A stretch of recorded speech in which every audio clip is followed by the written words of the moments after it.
Welcome back to Real Talk with Chuck and Pam. We've got a special podcast for you today, and it's special because we have an interview with Roxine Helberg. Roxine is the writer and director for the new thrilling film Cold Copy that has an end that will blow you away. It's about a journalism student played by Belle Powley who is trying to make a name for herself in Diana's class. Diana is played by Tracee Ellis Ross.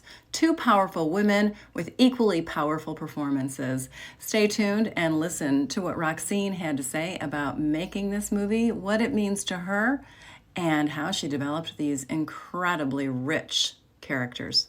Roxine Helberg, thanks for joining me to talk about your new thriller, Cold Copy. Wow.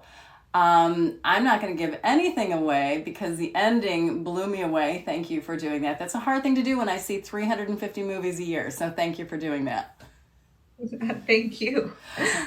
Your film focuses upon a journalism student, Mia, played by Belle Powley, and her professor and talk show host, Diana, played by none other than Tracee Ellis Ross.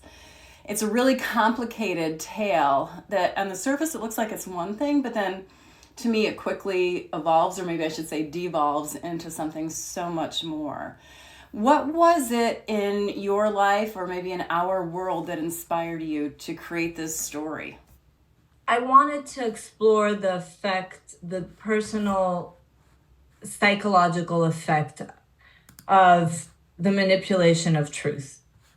And I've always loved writing transgressive, flawed women.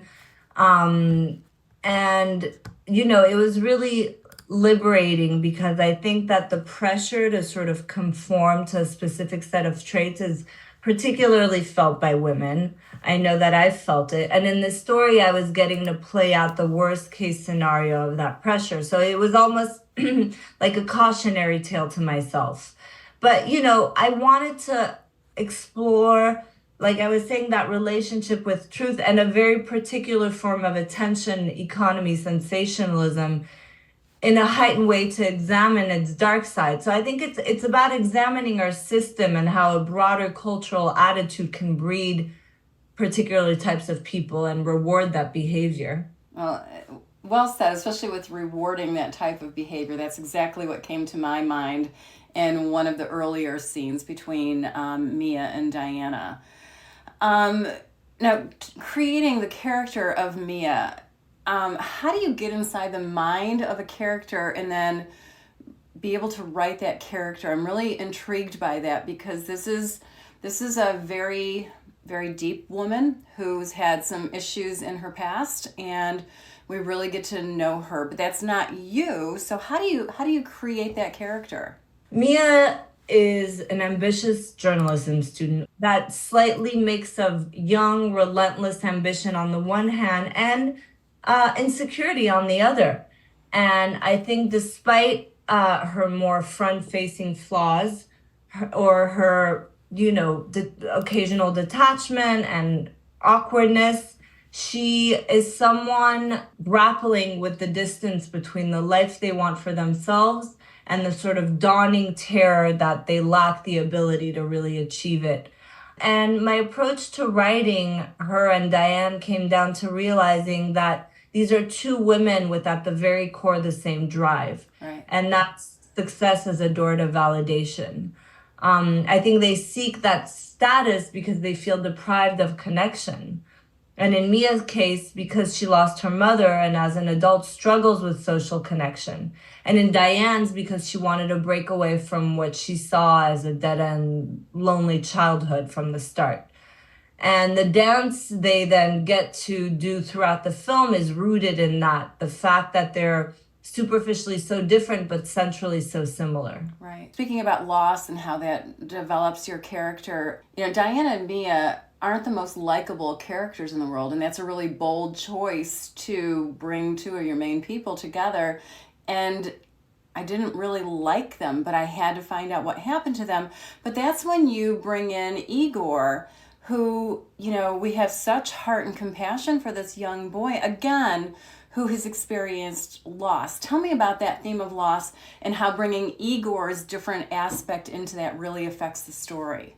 he is so charming and genuine and unpretentious, and he's sort of at ease with himself in contrast to Mia.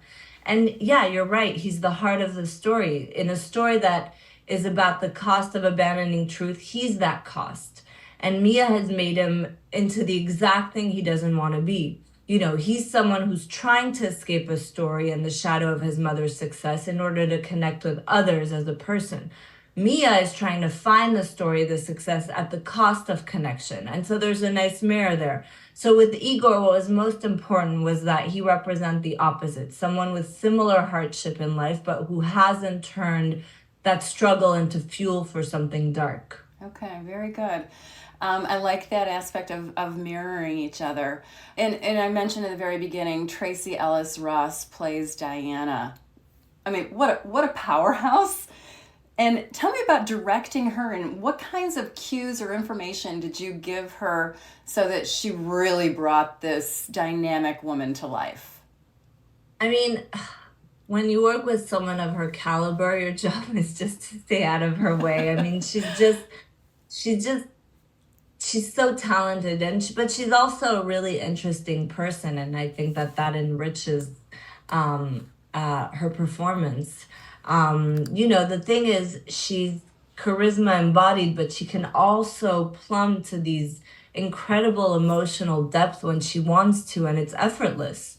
And that was really perfect for Diane, because you need the audience to be wowed by her and to fall under her spell a little in the way that Mia does, so that when the deeper emotional cracks start to show, it has real impact.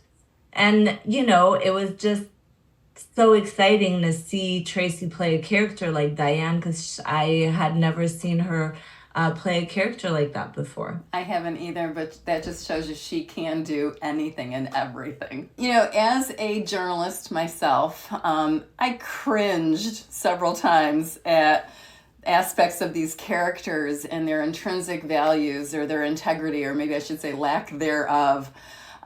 What do you hope people will take away from this film? On one level, I hope they feel drawn and interested and galvanized and thought-provoked.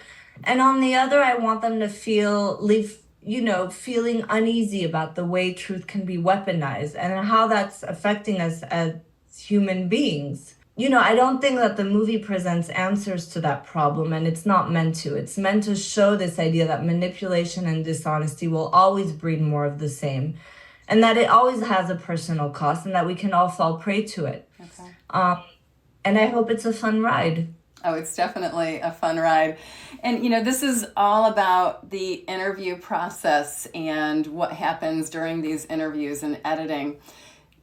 Having this be the story that you're telling, did you have any qualms or hesitations about doing interviews?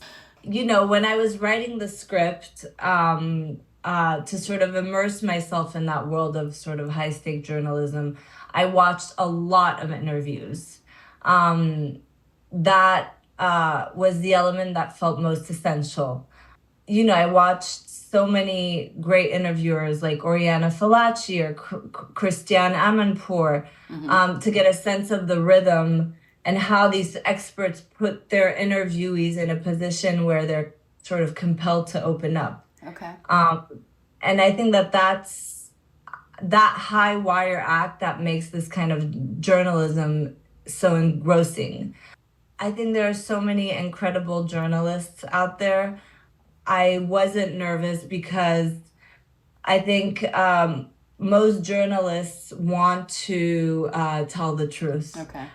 And my hope is that the amazing work that so many journalists do will get the eyes it deserves, and that sensationalist journalism will fade into the past. I don't know which side will win, but I know which I'd prefer. Yeah, you and me both.